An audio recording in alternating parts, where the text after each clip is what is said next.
नमस्कार दोस्तों, मैं प्रवीण स्वागत करता हूं आप सबका आपके चैनल द फाइनेंस योड़ा में। आज की वीडियो में हम देखेंगे कि जीएसटी कंपोजिशन टैक्स पेयर का रजिस्ट्रेशन कैसे करना है इन केस ऑफ इंडिविजुअल।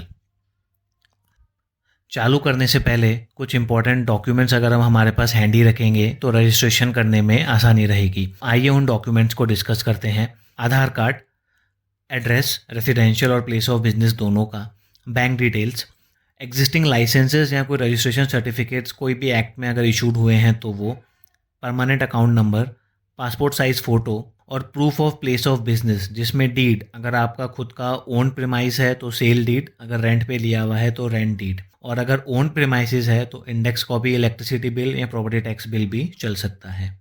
तो चलिए अब हम शुरू करते हैं।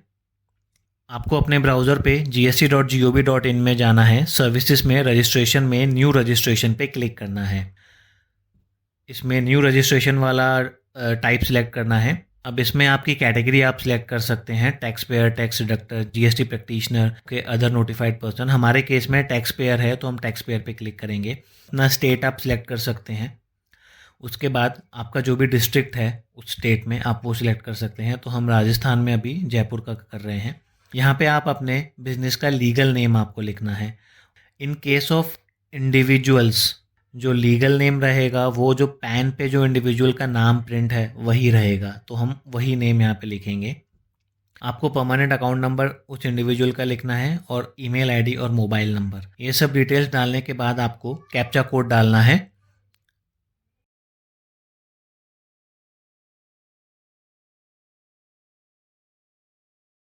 और आपको प्रोसीड पे क्लिक करना है। अब आपने जो भी मोबाइल और ईमेल मेंशन किया है उस पर एक ओटीपी आएगा। वो ओटीपी आपको यहाँ पे डाल देना है, ईमेल वाला ईमेल पे और मोबाइल वाला मोबाइल पे।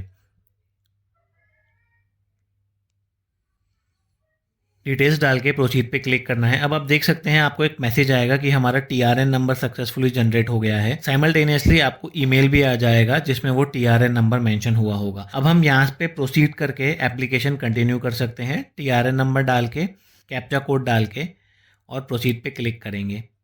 ओटीपी आपको डालना पड़ेगा आपके मोबाइल और ईमेल पे। अब सेम ओटीपी आएगा तो आप वो डाल के प्रोसीड कर सकते हैं। अब यहाँ पे हमारी एप्लीकेशन आ गई है। आप एक्शन में एडिट पे जाके एप्लीकेशन कंटिन्यू कर सकते हैं। इन केस आप बाद में कंटिन्यू करना चाहते हैं तो आपको फिर सर्विसेज में रजिस्ट्रेशन में न्यू रजिस्ट्रेशन में जाना है। अब यहाँ पे आपको टीआरएन नंबर सेलेक्ट करना है और यहाँ पे आप अपना टीआरएन नंबर और कैप्चा कोड डाल के आगे प्रोसीड कर सकते हैं। ओटीपी डालेंगे हम और हम प्रोसीड पे क्लिक करेंगे तो हम वही पेज पे आप देखेंगे वापस आ गए हैं।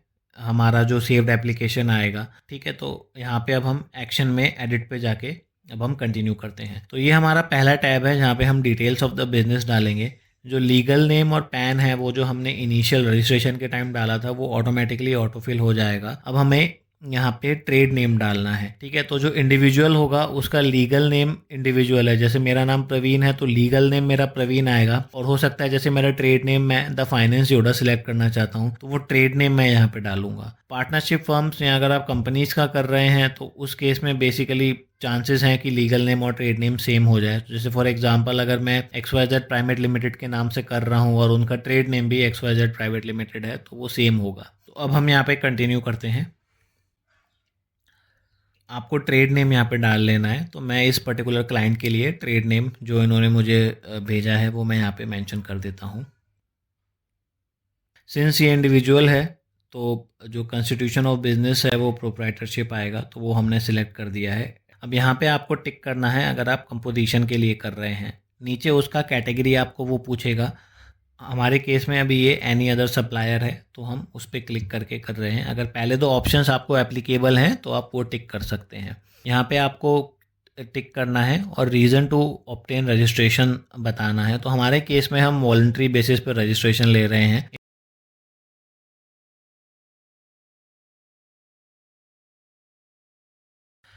हमें date of commencement of business डालना है। टाइप ऑफ रजिस्ट्रेशन अगर आपके पास कोई भी एग्जिस्टिंग एक्ट या कुछ है तो वो डालना है। तो हमारे पास शॉप्स एंड एस्टेब्लिशमेंट एक्ट का रजिस्ट्रेशन है तो हमने उसका रजिस्ट्रेशन नंबर और डेट ऑफ रजिस्ट्रेशन डाल दिया है और साइमल्टेनियसली हम उसकी कॉपी भी अपलोड कर रहे हैं। अब नेक्स्ट टैब में आप देखेंगे हमें प्रोप्राइटर के डिटेल्स डालने हैं, ठीक है। फर्स्ट नेम हमने डाल दिया है, अब उनके फादर का नाम डालना है, प्रोप्राइटर की डेट ऑफ बर्थ, उनका मोबाइल नंबर और उनका ईमेल एड्रेस हमें डालना है, ठीक है। तो वो भी हमने डाल दिया है।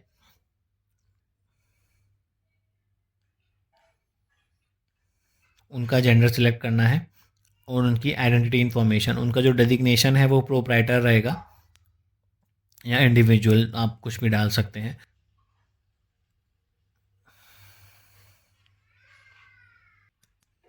अब यहाँ वाले टैब में दो चीज़ें हैं, यहाँ पे हमें रेजिडेंशियल एड्रेस डालना है। ऊपर जो मैप जैसा बना हुआ है वहाँ पे आपको अपने रेजिडेंस लोकेशन को पिन पॉइंट करना है जाके, ओके। वो मैं ऑलरेडी कर चुका हूँ तो मैं यहाँ पे डिस्कस नहीं कर रहा हूँ। नीचे का जो टैब है वहाँ पे आपको डिटेल्स डालनी है आपके रेजिडेंशियल एड्रेस की। तो हम ये दोनों चीज़ें डाल चुके हैं, ठीक है। अब नीचे वाले टैब में हमें जो प्रोप्राइटर हैं उनके पासपोर्ट साइज़ फ़ोटो का एक हमें फ़ोटो क्लिक करना है, उसको अच्छे से क्रॉप करके हमें यहाँ पे अपलोड करना है। तो वो भी मैंने अपलोड कर दिया है। ये सब डिटेल्स कंप्लीट करने के बाद हम सेव एंड कंटिन्यू पे क्लिक करेंगे।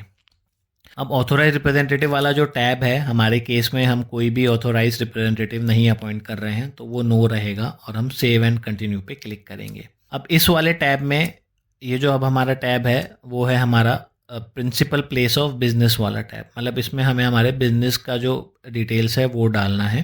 सेम चीज़ है यहाँ पे भी, ऊपर मैप वाला एक टैब है और नीचे हमें बिजनेस का एड्रेस डालना है। तो वो मैंने ऑलरेडी वहाँ पे सिलेक्ट कर दिया है और नीचे मैंने बिजनेस का एड्रेस भी डाल दिया है। तो आप भी अकॉर्डिंगली डाल सकते हैं। अब हम नीचे स्क्रॉल करेंगे, यहाँ पे हमें वार्ड डिटेल्स डालनी है। तो जिस एरिया में हमारा एसएससी रह रहा है उसके हिसाब से जो भी वार्ड है वो हमने यहाँ पे डाल दिया है। ईमेल एड्रेस और मोबाइल नंबर सेम रखिए थ्रू एंड थ्रू, तो वो सेम टू सेम हमने यहाँ पे कर दिया है। अब हम नीचे आएंगे तो हमें proof of possession of premise upload करना है। हमारे जो क्लाइंट है उनका खुद का ही प्रॉपर्टी है, तो हमने इलेक्ट्रिसिटी बिल का कॉपी यहाँ पे अपलोड कर दिया है।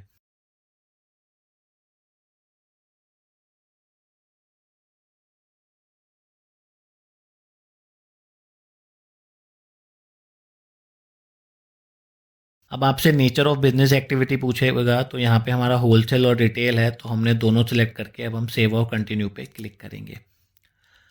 इन केस अगर आपके एक से ज़्यादा जगह पे बिजनेस है और आप सेम जीएसटी नंबर के अंडर यहाँ पे जाना चाहते हैं तो आपके एडिशनल प्लेस ऑफ बिजनेस का डिटेल्स आप यहाँ पे मेंशन कर सकते हैं। कि हमारे केस में कोई भी एडिशनल प्लेस ऑफ बिजनेस नहीं है तो हम कंटिन्यू पे क्लिक करेंगे। यहाँ पे अब आपको आपके जो भी HSN कोड, आप हो सकता है एक या एक से ज़्यादा HSN कोड कर रहे हो, 10 हो, 15 हो, 20 हो, बट आपको मिनिमम 5 HSN कोड यहाँ पे डालने हैं। अगर 5 से कम है वेल एंड गुड, बट अगर 5 से ज़्यादा है तो मिनिमम 5 HSN कोड आपको डालने हैं और वो डालने के बाद आपको कंटिन्यू पे क्लिक करना है।